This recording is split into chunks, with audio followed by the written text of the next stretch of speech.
Homicides are on the rise throughout the U.S., but some stats are not hitting headlines. How gun violence can impact America's kids. According to statistics from the Brady Campaign to Prevent Gun Violence, on average, 22 children are shot every day in the USA.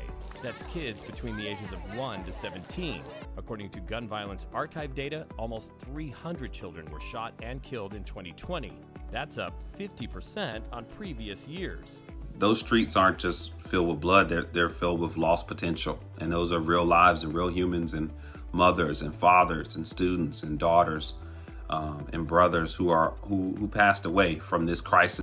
While mass shootings gain plenty of attention, however fleetingly, experts say it's the regularity of gun violence that lawmakers should be paying attention to. The handgun is very often used in these cases, and there are ways to not end this, because there are 340 million guns circulating in this country.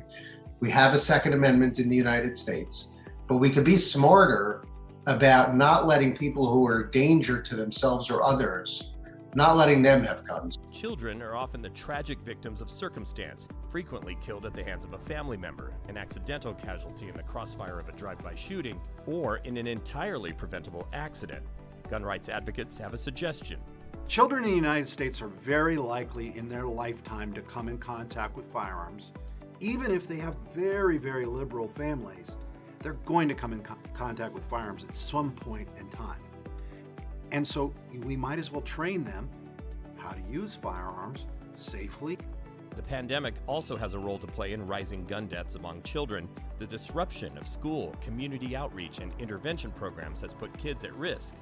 Activists say legislation is not enough.